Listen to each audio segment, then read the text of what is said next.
keep it inside. Oh, hiding away in the darkness. Oh, but the sunlight, it fights to get in. Break down the walls that I built for myself. Hello, everybody. Hi. Welcome to our Fireside chat for the month of April 2025. My name is Ariel Silver. I am the program manager over at the SONA Foundation. We are a nonprofit 501c organization with programs in mental health, financial wellness, and career development for songwriters and composers. We believe that we need the support in our careers, but also just as whole people. And so that's the mission. That's our vision. That's what we work to do over here at the SONA Foundation. If you are joining us for the Fireside chat for the first time, welcome. Thank you for being here. Please chime in the chat. If you are joining us live, let us know where you're coming in from. This month, April 2025, we are talking about motherhood.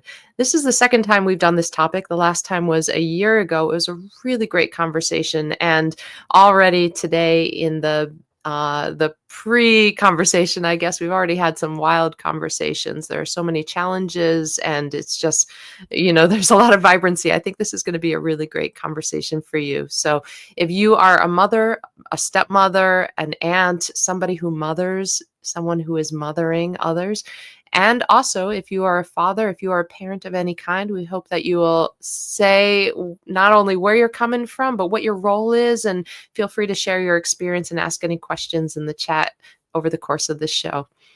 I'm going to bring on our Backline partner, Terra Lopez. She is a wonderful conversation facilitator. I'm so grateful that we have been doing these shows together for nearly 2 years now, and always great topics, a variety of conversations. And I'm excited for this one. Hello, Terra. Come on in. Hey, Ariel. How's it going? Very good. How are you doing today? I'm doing great. I'm really excited for this conversation. Me too.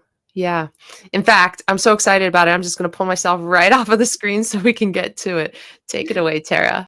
All right. Hello, everyone. I'm Terra Lopez, Backline Community Manager. As most of you probably know, we do these once a month.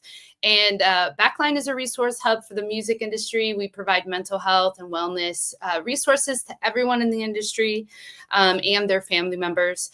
And we've teamed up with the SONA Foundation for this very special Fireside chat to talk all about mental health for songwriters and specifically motherhood. Like Ariel mentioned, we've hosted a conversation last year also on motherhood, and that conversation was fantastic. Today, we have some very special guests, though. We have Rachael Davis, who is a multi-instrumentalist who's renowned for her expressive and explosive voice. She blends folk, pop, country, blues. She has a long, storied career alongside raising a son and daughter at the center of it all. Very, very excited for her perspective. We have Lucy Levinsohn. She's a songwriter, singer, and community builder and activist. She's toured nationally. She's procured over 100 placements as an artist, ranging from ABC shows, Pretty Little Liars, to Meet the Barkers, and many, many more. And we also have Summer Jean, who is our mental health professional guest today. She's an integrative psychotherapist, spiritual coach, and professional speaker. She specializes in trauma, grief, relational systems, which is perfect for this conversation, and major life transitions. She works with high-level creatives, musicians, so I'm very excited for the wisdom that will be imparted today. As always, Ariel is going to be moderating the chat, so please feel free to drop in any questions that you might have, anything that resonates along the way, and we're going to get this conversation started. So let's get everyone into the chat. Hey, everyone. Thank you so much for joining. Hi. Hello. This is really exciting. I like to start these conversations off just with a general, how is everyone doing today? It's a good day. Today is a good day. I'm happy. I was telling Ariel before he went live that my husband's been on tour and he's coming home in a couple of hours. So the whole family's going to be together pretty soon.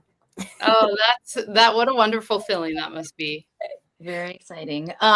Today is good. My son is sick. That's very on brand. And so I was almost like, it was about 11:18. And then I was like oh my gosh, I need to be online. And I had wet hair. And so I got really quickly dressed in the backstage green room. That is a real life of a mother. So we're here for it. Summer, how are you doing today? I'm doing well. I've already had 3 sessions today, so it's kind of moving in. And we woke up to like maybe 5 inches of really heavy, wet spring snow, but it was just so beautiful. Like everything was lined with snow and just really pretty. Wow. Yeah. Gosh, that's amazing. Mhm. Well, I'm really excited to get this conversation started and to talk about the realities of motherhood, the realities of balancing, creative life with motherhood and identity and all of that and everything in between. So let's kick this off with Rachael and Lucy. How has becoming a impacted impacted your identity as a songwriter? You both have very storied careers. Have you ever felt the pressure, or do you feel the pressure still to separate your identity as a parent from your identity as a songwriter? It's not, I feel like once you're like on this road, there's no separating your identity or there's no separating yourself from it. It's just like, it is what you are now. But the impact, when kids are littler, it's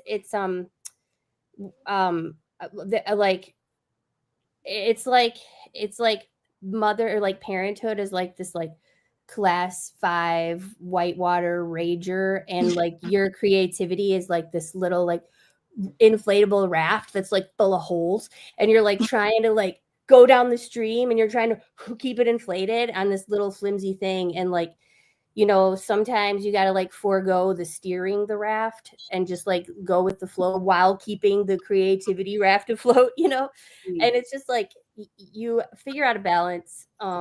And there are times when like the current takes you down, away from your intentional creativity. But there are also times when it chills out, and you can just like, focus on reinflating your freaking creativity raft, and then also paddle and steer it somewhere you want to go. But it's back and forth, and it's a balance. What a great example. Before having kids, I was a independent touring musician in a rock band. And so when I decided to have kids, which was like an actual decision based on my age, and I was like, oh, I better do something if I want to make this motherhood thing work out for me. So it was like a major culture shock for me personally, because I think I spent the first couple years like in this mental loop trying to figure out how I was going to do what I did, and like not accepting that it was never going to be the same. And so I think I had a long period of grief over that, and like talking about identity, like total loss of identity. So that was like a huge shift. I think was the first thing in motherhood that for a long period of time, I just did not know what I was going to do at all. But it did cause me to pivot, and I started focusing more on placements, and I started writing, when my second child came, that's when it got even like crazier. But all of a sudden I was inspired to start writing a musical. So my career took a complete shift, because it's something I always wanted to do. But when you're in a rock band, that's kind of all encompassing. So it wasn't until I had this like calm that I could shift. So that's the blessing in that. I love that. Summer, you had Lucy mentioned this long period of grief and loss of identity before pivoting and figuring out the next path. How does, in your experience, that identity shift that comes with motherhood, how does that affect individuals? That's such an individualized answer, first of all, but the dissolving of our identity of who we know ourselves to be into this whole new thing that we don't yet know It's like we just lost all of our freedom, all of our spontaneity. We just lost all of the world that we knew. And so the grief, that loss, I think even at the smallest level that can mask itself as like sadness or comparison, like, oh, my friends are going out and I can't go out, so that transition process that is really kind of urging you into the surrender, into the acceptance of, okay, well, this is just how it is now. I have to figure it out. But yeah, that grief, I mean, sometimes I wonder with postpartum depression, there's that Venn diagram of grief. And I think that the grief process, which honestly, if we're talking about grief and the stages of grief, one of the ones that's not talked about is shame. And new mothers have such a internal shame cycle of, I'm not getting it right, I'm not doing enough, I'm not writing songs, I'm not being creative. And so that's complicated, that grief process. That you mentioned shame. A lot of my friends who are mothers definitely have expressed a wide spectrum of that, of I don't know if I'm a good enough mom, or how do I juggle my creativity? I feel like I'm losing that whole side of myself.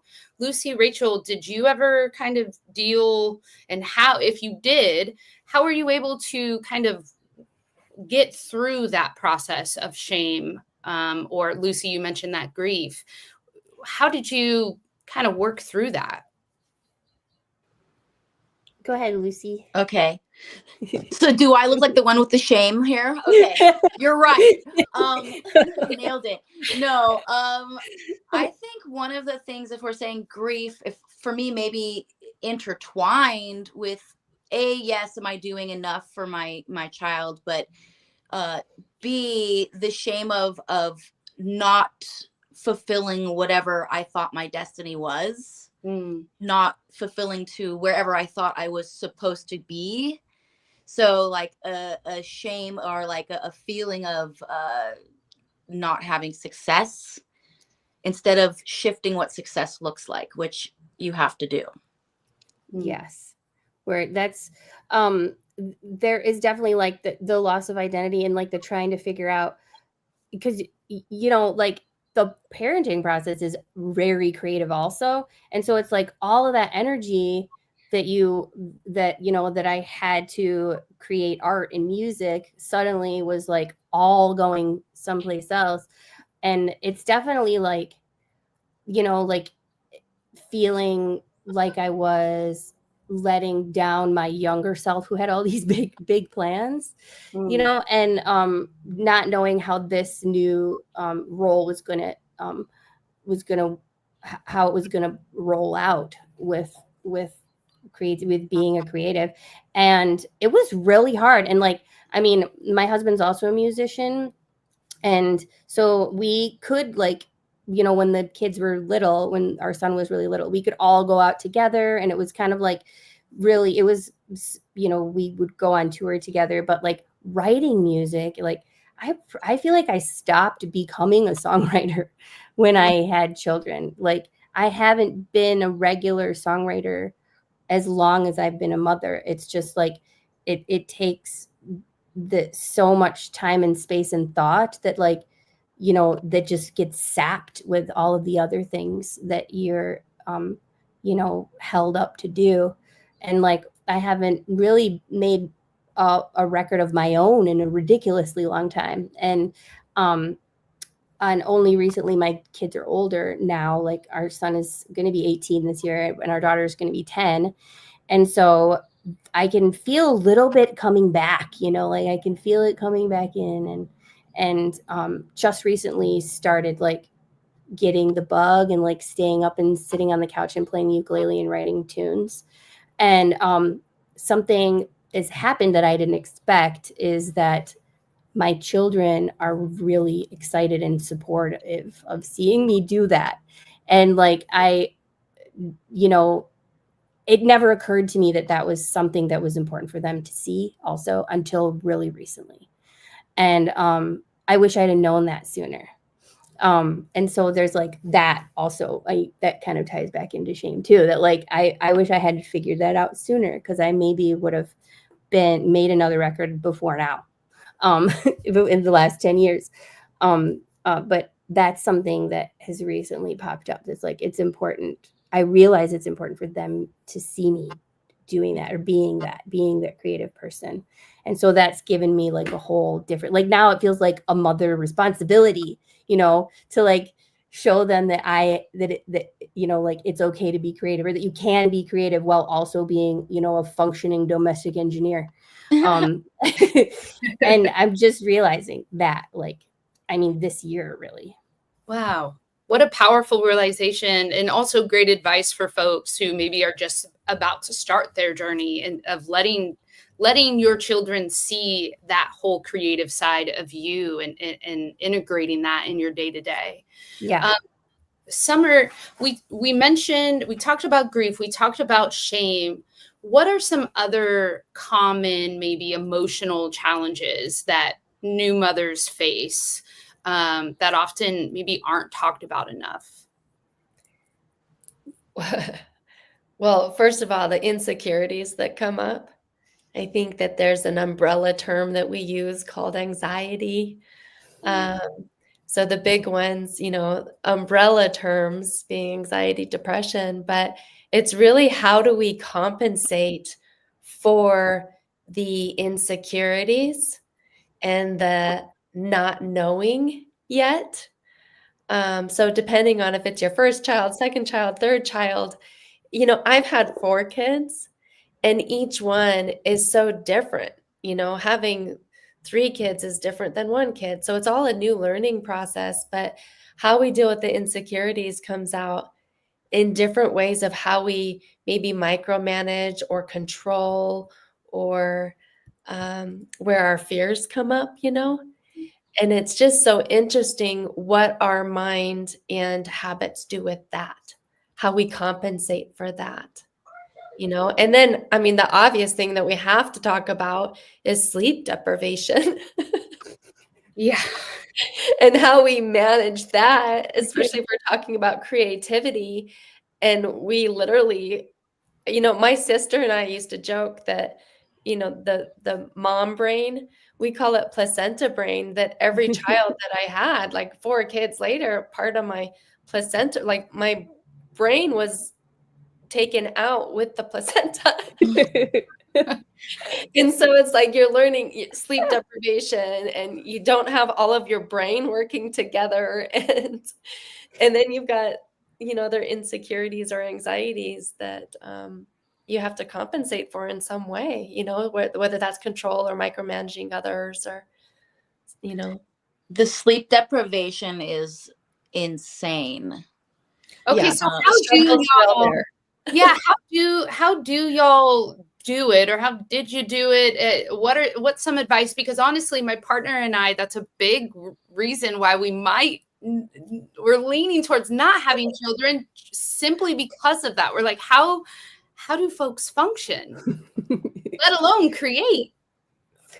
You figure it out. Like, it's excruciating, right? Like, it's like, it feels like, like some bizarre form of torture, like it's really, really, really hard. But and while you're going through it, it feels like a eternity. But essentially, like, I felt like you get used to it, and then you just learn how to function. But like the whole thing, like the placenta brain, or like my grandma, my mom's mom, said that every child is born with a piece of your brain in their hand, and she had 10 children. Oh my goodness. Space cadet. Oh my goodness. But you definitely figure out ways to function. You learn like the importance of like taking micro breaks, or like figuring out where those are. And it's really bizarre. Like it's hard to explain, but you figure it out. Like your body, like gets used to it. I lost my mind. You lost your mind. I'm a regular 4 hours of sleep a night person.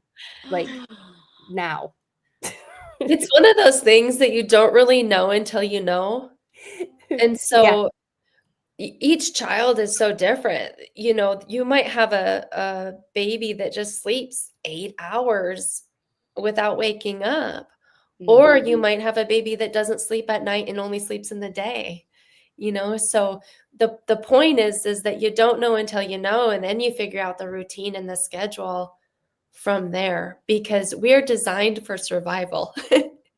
You will figure it out. And Yeah. we have such great tools now to that our ancestors did not have, Yeah. True. Very true. you know. So I think you also, especially as a creative, you have to accept that everything's going to take you way longer than it ever took you before. Because for me, my brain is so divided by just the general caretaking of the family, then the mental load of keeping my job in this family is keeping everyone alive. So all the things that entails, it's a lot.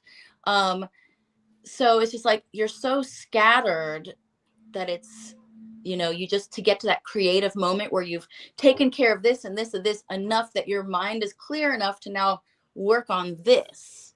Yeah. So if you accept all that and you know you're going to be much slower than you ever were, that helps. I just saw something, my friend Claudia said this recently. She said, I was gonna write a new record, but the kitchen floor was just never clean enough. It's like there's these I things love like that. that are just in your mind all the time that are just like, you just have to figure out where the focus is eventually. Let's talk about that focus, because what I'm hearing is you have to just be very honest with yourself, and also just kind of seems like let go some of that control and just be like, you know what, this is life for right now. But when that shift happens, when you're able to find that time and that clarity and brain space and capacity to be creative, how has motherhood affected your songwriting, or has it not? Rachael, do you want It's sure it's definitely like, well, it affects your perspective, right? So like, you know, like you write about what you know, and then suddenly you have this experience that opens up this whole new spectrum of awareness and this perspective of all, you know, it's so common, you know, like so many people like have, you know, so many women have experienced, you know, like giving birth, and it's like you just have this like this perspective, and yeah, I just feel like it just like it just opens your heart a lot more. Like your heart is just cracked wide open. And then, I mean, I think that's the impact it has poetically, creatively, is just that like you really can see things from other people's points of view a lot easier, if that makes sense. I would agree that it definitely, I think for me, a softness, maybe an emotional softness that I didn't probably show in my music before. Like I said, I was doing like alternative rock. So once I had my first child, in the first record already, I wrote some music, and already it was like, oh, okay, like just a little bit more emotional, a little bit more, I don't know, human. I love that softness. And Rachael, you mentioned cracking your heart wide open. I mean, just the capacity for both of those things is immense. How big was support, your community, your family? How big of a role did that play in being able to kind of handle the day to day? It was huge. It was like that. Like my mom would come on the road with us, and she was the backseat ama. You know, like she would ride in the back seat, and times when like my husband was on a different, like when he couldn't come with us, and like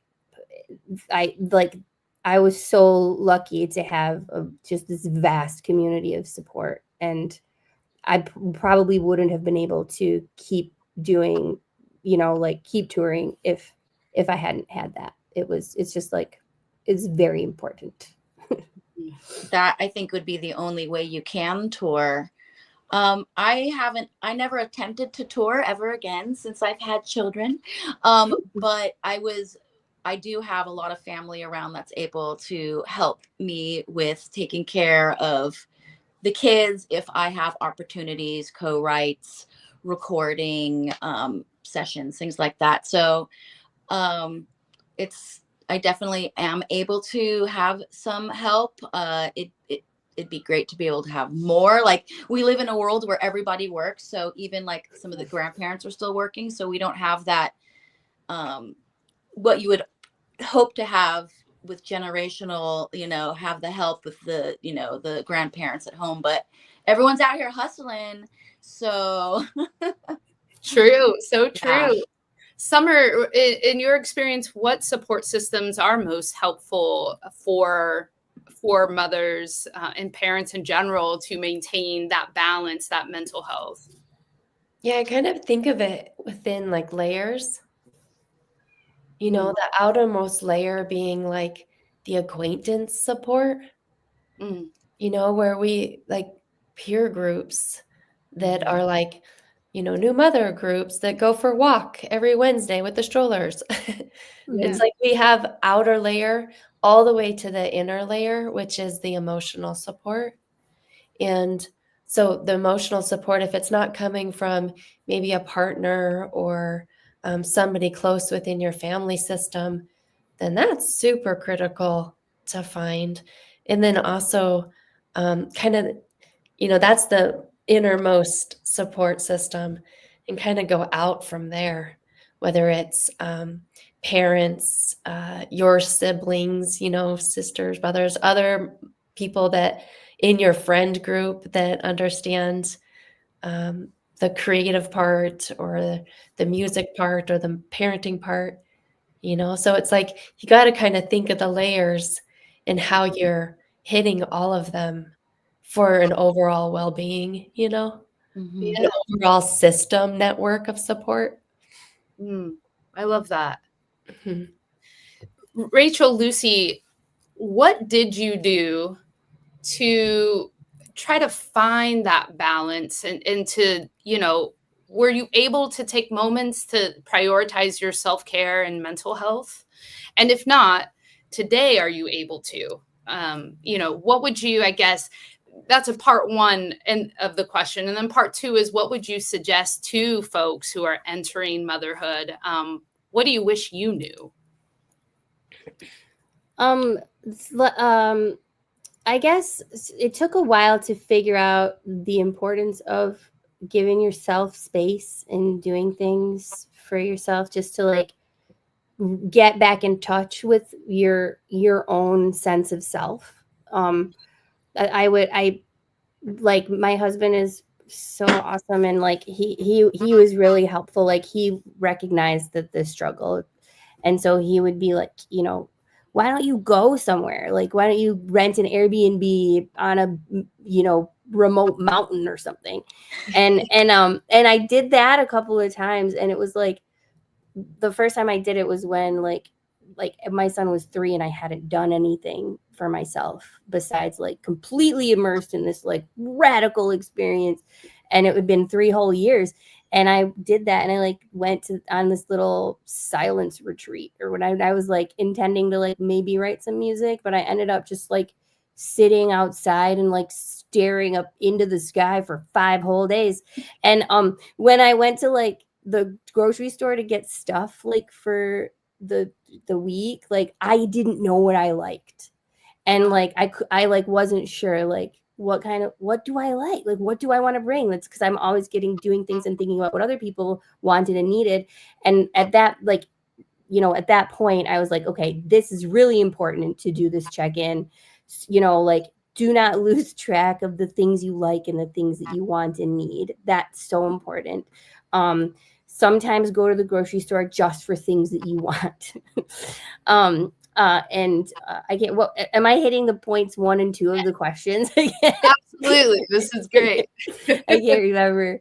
But it took that long. And like, luckily I mean, like, I feel like it could have taken a lot longer. Like if it wasn't for like my husband's insistence to like, you know, like you're tired, you're crushing this, you know, go, you know, you are a creative person, go play the banjo, you know, like on the back porch for hours, you know. And if I hadn't had that nudge, I probably wouldn't have figured it out for a long time. And that's something that I tell like new moms, you know, I'm like, make sure, like, don't lose track of the things that you want yours for yourself, and little things, you know, like a friggin' snack. Like, what kind of snacks do you like? You know, like, do you actually like mac and cheese out of the box? Or are you just eating that because it's what's right in front of you? Like make sure you know, like that. Oh no, I like a nice freaking baguette and an avocado and some fancy cheese. Like, remember those things, and just those little things like kept me in touch with myself, which sounds like silly, but it leads to other things. It's definitely important to remember to fill your cup and spend time with your friends. And I think that's hard when you have kids, if they don't have kids, that's where a big separation happens amongst your friends. And it's just nice to try and just the people who are dear to you, just make sure to make that time and go out and have a lunch and have a coffee and do, like you said, you know, just do things and remind yourself of who you are, because it's so easy to get lost in doing things for everyone else. Summer, what would you say to new parents who maybe hear what Rachael and Lucy are saying, but still have this nagging feeling of, oh, you know, like feeling selfish or feeling guilty for taking time for themselves? What would you say to folks that are maybe kind of battling those thoughts? Yeah, that is a deep question. It's that, you know, when you're in an airplane and they're telling you to put on your oxygen mask before you put on your child's or your loved one or the person next to you. Like, it's that thing of if you're not pouring into yourself, then you have less to give. And so the whole thing that Rachael was saying is don't lose yourself. You are a whole person. And what Lucy is saying is remind yourself that you are an adult and a woman. You know, and so it's those little bits of when you nourish you, it really is. I mean, cliches are so cliche-y because they're true, that you have to give yourself the nourishment so that you have more to give. And our ego really tricks us into this thing that we think we should be, and we really do get lost in the shoulds of the archetypal mother that we should be, or the family design that we thought a mother was, or all of that stuff. It's like, no, there's a design within you. If you tap into it, that can guide you, but you have to go in and energize that and nourish that still, or else you will get lost in the stress, you know? Yeah, that's something you said, Rachael, was just so striking to me, of going to the grocery store and not remembering what you liked, which It was shocking. Yeah, I mean, I can only imagine. Well, it's like I always say, like, do not underestimate a shower with like no lights on, door locked, maybe a candle, just go shower. Just be in that presence of warm water, and that's huge too. Yeah, yeah.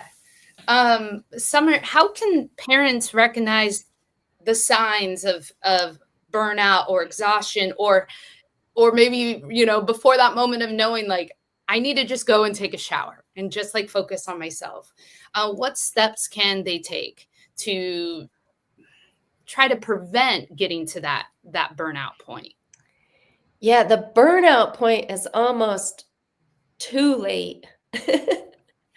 So the things to catch before that is, you know, the emotional reactivity of, you know, I teach that we speak for our parts, not from our parts. And leading up to burnout is when we're really emotionally reactive and speaking from a part, whether that's like, taking things personally more, in our insecurities more, crying and not really knowing why we're crying, overeating or undereating, right? And so it's being back in the emotional place that we talked about before. And the burnout is the place where it's like, I don't got this anymore. Now I need something bigger than me to get me back on track. Right? So whether that's, it could be so many things, therapy, medication, other tools that you use to self-regulate. And it's the burnout is, I'm so dysregulated, I need to shut down, or I'm acting from extreme parts, so it's like, recognize the little things where, like we said with sleep deprivation, you don't have a schedule, you're not spending time for yourself. And so did I answer that question? Or Yeah, absolutely. Lucy and Rachel, what do you do in your day-to-day now to do just what Summer was saying, trying to regulate yourself, to prioritize yourself, and to not get to that burnout stage? This is gonna sound like bizarre baby backwards. Okay, specifically, I stopped drinking. Like, I stopped using that. I it was never something that was like a huge part of what I did anyways, but sometimes, like after pandemic or whatever, like that was a crazy time. But I stopped doing that because I noticed it was taking my energy, and I felt better, like I was doing better. And then I realized, before I would like have a glass of wine for myself, and like now I don't do that for myself. And that's something specific, that very specific, that I figured out works for me personally. That's one thing that I do a day to day. And well, I definitely will turn on a record and sing while I'm doing stuff. And that actually, it's a mundane, normal thing, but it really, puts the sparkle back in to whatever I'm doing. Those are two things that I deliberately do on a day-to-day basis. Love that. Lucy, what about you? Well, I can honestly say I'm coming out of, I had a major period of burnout where I was just barely, I've been working on my project for years, and I was just barely able to maintain my family, do the work, but I could not do one thing more than that. Mm-hmm. And that's not really, I'm usually very high energy, multiple projects, plate spinning, and I love it. And then all of a sudden I didn't love it anymore. And I was just I started withdrawing from things and really shutting down. And so then I recognized which I probably just needed to, just just shut it down and re-energize. And since once I realized wow, you're really burnt out, I just started being a lot more intentional, taking more time to walk. Now try to really pay attention to what I'm eating, get enough sleep. If I don't sleep, oh my gosh, I'm tired, maybe take a nap. That's not something I would normally do. That's crazy talk. Lately, really relying on those Epsom salt baths, that, just, you can come out of that just feeling like you came to the spa. Wow, I just took a bath. So luxurious. So I started just doing more of that, and again, being okay, allowing the fact that I didn't have energy for all these things.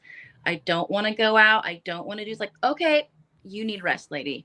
Mm-hmm. So I think allowing that, which is hard when you're used to go and very social and all those things. So it's not when I don't see that anymore, I don't want to go out. I don't want to see anyone. I don't want to do anything. I'm okay, this is not good.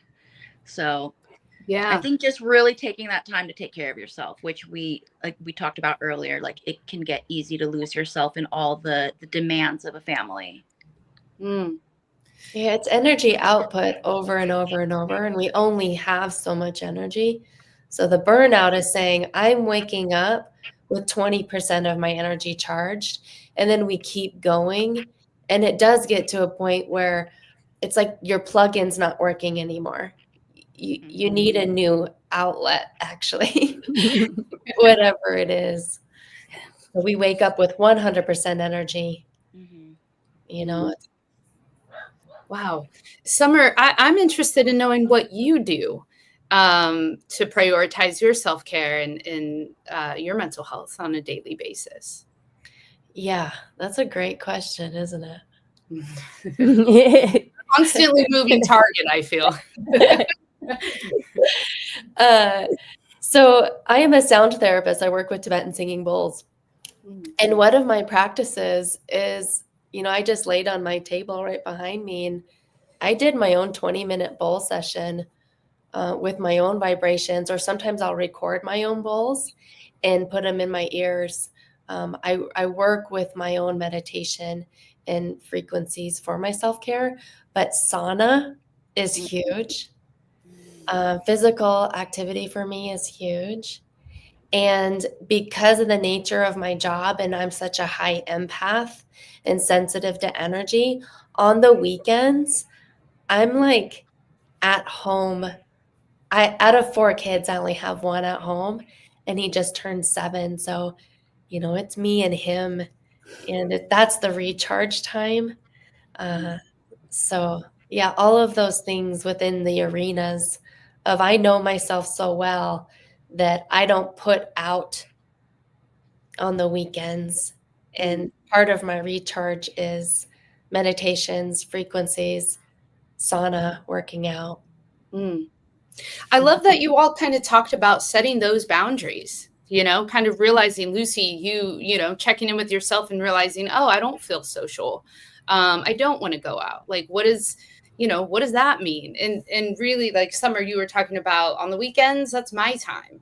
I'm recharging. Relentless boundaries. Yeah.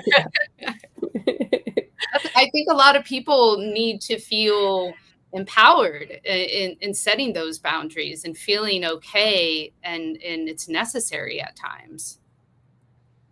Oh, yeah. So boundaries are like, it's a core value, right? Like knowing how to set boundaries. It's like, I feel like it's a core value to learn yourself and to pass on also. I feel like it's hard in the music industry when you decide to like, okay, I'm going to just let myself rest. For me, someone who is always social, I was always promoting, I was always networking, lots of FOMO. So, but I always have a joke that my problem is I have FOMO, but once I get there, I want to go-mo. So it's just like, I've learned the art of the show up, have a moment, and leave. I love that. That is an art. Absolutely. That is an art. Yes. That is so good. Yeah, you bring up a good point, Lucy, of like we work in an industry that promotes that productivity, right? And it's like, if you don't show up to this moment, you might lose this opportunity. But it is also so important, as we've learned throughout this conversation, that if you don't take care of yourself and if you don't set those boundaries, it won't really matter. Even if you do show up for the moment, your best self is not going to be able to be there. Absolutely. True. So I want to know, and this is a question for all 3 of you, what are the joys of motherhood? It's I was just at my best friend's having her first baby in May, and I was just at her baby shower on Sunday. So I'm like primed for this. This question. Well, all of the things that they say, that you hear about are true, and like the hyperbole is true, and the cliches come from somewhere. But it is, I mean, there's a certain perspective that you can gain from this experience that you can't really acquire through any other channel. There and like, I mean, you can like definitely like acquire this like super awesome sense of enlightenment and humanity, a myriad of ways, but specifically like through this channel of motherhood, the humanity that grows from this experience is there's really no substitute for it. And the you just you feel awake to the world in a extremely unique way. And of course all of the little things too, like there's just a million little things every day that are just like so freaking joyful, like freaking going to pick up my daughter from 4th grade and she's big smile on her freaking face when she gets in the car, and like that's like my favorite part of the day. It's like there's a bunch of those things, and it's just a million little things. And it's I guess basically it's just like the love that you get to share and the love that you get to experience, the mother's love for your children and your children's love that they share with you. Like that is, there's nothing like it. There's nothing like it. And it is worth the sleep deprivation. It's freaking worth the sleep deprivation. I love that. Awake to the world. Yeah. To the world. Yeah. Lucy. Well, first of all, my kids are like my favorite people in the world, and they're just, it's both of them are just so interesting, because it's when you have kids, it's like you think with your first one, like my daughter was so easy, so everything was so quick and easy. I thought I was so good. I am a good mother. Then my son came along and he was a lot more difficult, and it was just like, oh, okay. But he is funny, calls me on my shit. My daughter is like more emotionally mature, born more emotionally mature than I have yet to accomplish yet. So it's just so interesting. For me, that gives me a lot of joy just to like meet who they are. And also to have that opportunity to maybe give them a childhood I wish I'd had. Maybe for some of us who didn't have perfect childhoods, or there's generational trauma that happens, like I feel like my generation, like myself, my sisters, we're like the first ones really diving into therapy and things like that, and possibly, hopefully putting an end to some generational curses, and like maybe some each along the way they were able to drop one or two or whatever.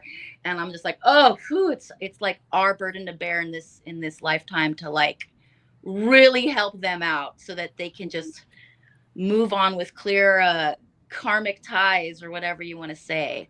So for me, that's been really, in some ways, really healing, that you get that opportunity to create that for future. That's powerful. Summer, what about you? What are some of the joys? I'm with both. Both of what you guys have said is, our kids are our greatest teachers. I mean, they literally are the mirror to our soul and our bloodline lineage.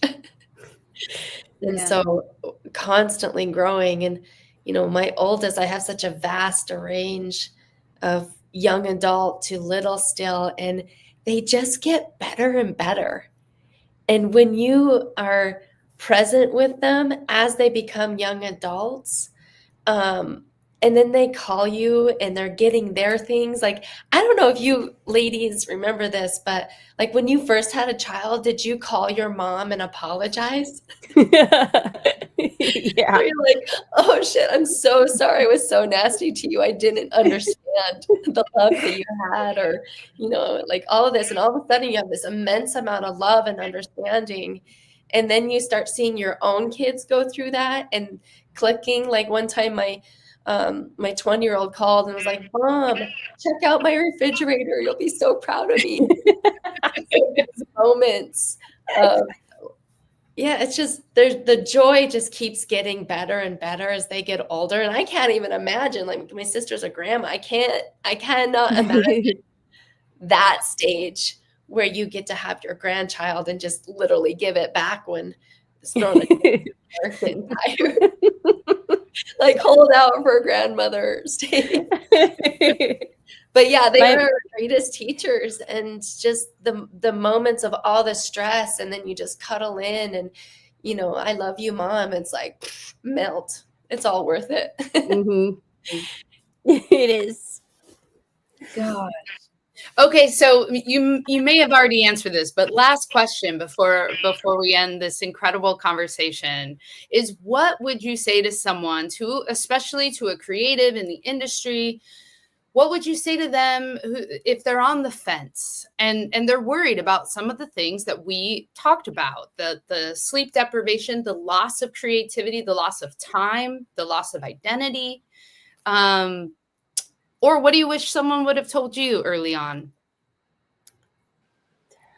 I'm not sure there's anything that can really prepare you. Like because I think as a human, you know whether you want to have children or not. That's really only something you can answer.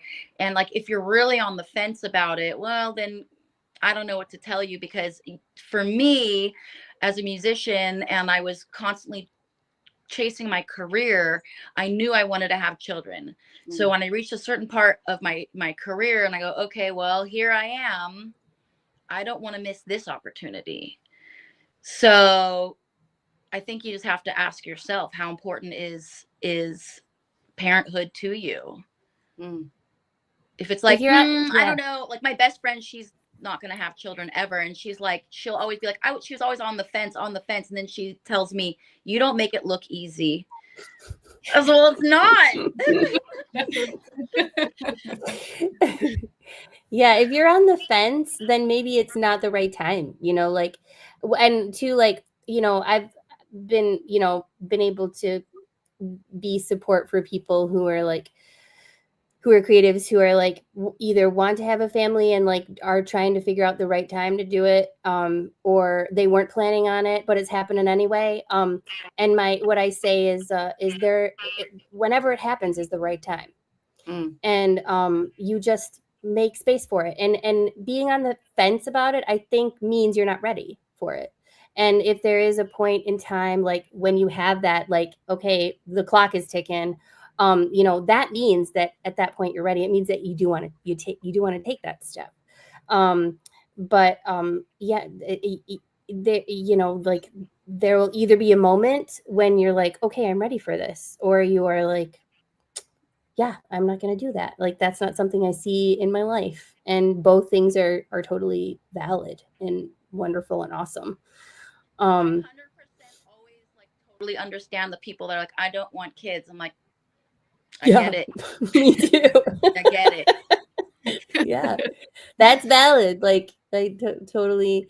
And even like, I get to talk with creative mothers who express like regrets too, like, like, this is really hard, like, the question, if you had the choice to do it over again, would you do it? And sometimes the answer is no. Like sometimes it's like, or like you can say out loud, like, well, this ruined my career. Like, that's okay. Like there's this whole spectrum of like of perspectives of whether or not you want to be parent, like what it is for you, what your experience is. It's just, everybody has their own thing.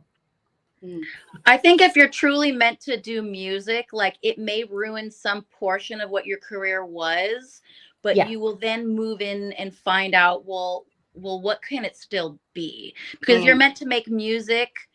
You're meant to make music. You just have to find your spot. And maybe it's not how you originally thought, but that's okay. You find new avenues, and it's exciting. True. I want to thank the three of you so much for this really delightful conversation. I think it's going to resonate with a lot of folks in the industry and beyond. And I'm just so grateful for your vulnerability and honesty, and Summer with such wisdom. Like, thank you all so much for joining us today for this important conversation. Thanks Yeah. for having us. This was a great thing to do in an afternoon here in Nashville.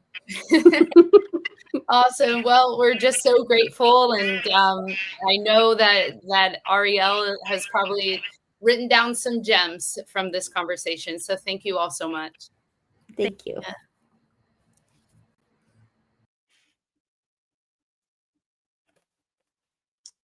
Hey, Ariel. Hi, Tara. Oh my gosh, that was really fun.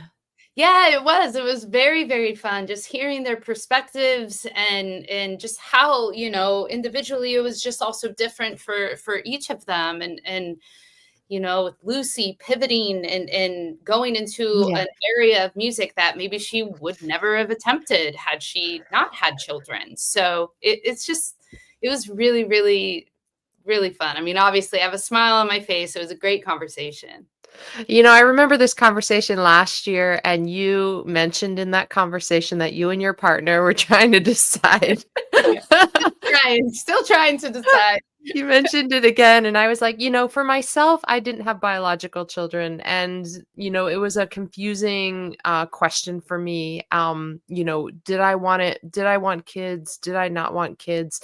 And I did, but there were some complicated ideas that I had not worked out in my mind. And eventually, when I met my sweetheart, who had 2 children already, and we had a conversation early in our dating life, that he didn't want more kids, and that opened up a period of 2 years of acute grief for me. The mourning, the grief, even though I had not, I mean, ambivalence is really the right word, because I had strong feelings in both directions. I wasn't in the middle. I just hadn't been able to reconcile these two opposing ideas for me. And meanwhile, as I was still working through my grief, and I knew I had made the right choice for myself in being in this relationship, but it was one of those circumstances where I couldn't walk down both paths. With this relationship, I couldn't both be in the relationship and also, go down this path of the way I had imagined motherhood. And so when I found myself, at that crossroads and having to make that choice, I made my choice, and I don't regret the choice, but I still had to work through the grief. And at the same time, as I was working through the grief, I was becoming a stepmother and trying to understand, the nuances of that version of motherhood, and what does that mean, and also unpack a lot of the societal stereotypes that went around with stepmothering. I literally wrote my master's dissertation on the wicked stepmother narrative, because I noticed that it was embedded in my mind as I was, just going through my life trying to, be a co-parent in my household. But in that time when I was working through my grief, I went to a music festival, of course, and I bumped into 3 women that I knew. They were all a little bit older than me. One of them had her child. I think she was around 40 when she had her child, so an older mother. One of them had not. She was also about 40. She had not had. Maybe she was in her early 40s, but she had not had biological children. She had wanted them and never had them. And then the third woman also had not had biological children, but had also become a stepmother. And I was in deep, deep grief at that moment in time. And I had 3 really special conversations with these 3 women. It felt very like biblical in scope, like archetypal, very, like here I was walking down the heroine's journey path and like consulting my 3 magical mentor type of Gandalf figures, and they really helped to shine a little bit of a light for me as I continued down that path. And over time it was writing the dissertation that I talked about, and then also working on some other long form narrative work, not music. eventually I wrote myself out of I wrote myself through and beyond my grief. Wow. And I got to a point where I was like, I'm so glad that I'm not raising young children now. But it took a while. So that was, that's just another path. And I also love my stepdaughters. They're incredible creatures. They're such phenomenal young women, now 24 and about to be 21 next week. Wow. But I met them when they were quite young, and it's just like all the variations of life. I guess you just figure out your way through and you make the right decisions based on, it's like every decision you make leads you to the next set of decisions to make. Right. And Wow. there's always grief. I think that no matter what, I think it was Lucy, or maybe it was you, it was Terra, you, in the phrasing of, I think it was your last question, you were like, what can you say to someone about the loss of sleep, the loss of time, the loss of identity, the loss of vision, like all of these, like you were kind of talking about the losses. And as you were asking the question, I was thinking, that Joni Mitchell line, something's lost, but something's gained in living every day. It's like, I think that no matter what, with these major life decisions, no matter what path you choose, there is something lost and there is also something gained. Yeah. Wow. So much to think about. We'll do this again next year and see. Exactly. See where I'm at. Oh my gosh. Terra, thank you so much for once again facilitating a fabulous conversation. Every month, these are just great. You ask such good questions, and your follow-up questions. You're so present with our guests, and I'm grateful to be part of this. Thank you for doing it. Thank you so much for having me. I love it. It's such an honor. Yeah. Well, in advance, happy Mother's Day to you. Thank Coming you. up in a few weeks. Likewise. Thank you. And I'll see you next month. Awesome. See All you right. soon. Take care. Hi, everybody. Thank you so much for tuning in or for watching this on the replay. These conversations are so valuable. They're just true. They're just authentic experiences. And we're always honored to have the guest songwriters in these conversations, the folks who are willing to share their personal experiences and to really, kind of get into it in a deeper level than perhaps we get into in our conversations. And certainly for those of us who are performing songwriters, we might touch on these topics a little bit in performance or in interviews, but these fireside chats are just incredibly valuable. So thank you for being a part of it. I want to also say that if you are a songwriter who has a particular interest in an experience that you have personally had, and you would like to share that experience, reach out to us at hello@sonafoundation.com, and let's see if we can schedule the topic of your interest and see if we can get you in as a guest, perhaps for these conversations. And what else we have going on? We did have to reschedule our Music and Money event. The fifth session of this Mixer Seminar series in Los Angeles, and it is coming up on next Friday, April 25th. If I am going to see you there, I look forward to it. And if you are just curious about what these Music and Money events are, these seminars, we have recorded all of them so far. This one will also be recorded, and it will be up on our website and on our YouTube channel.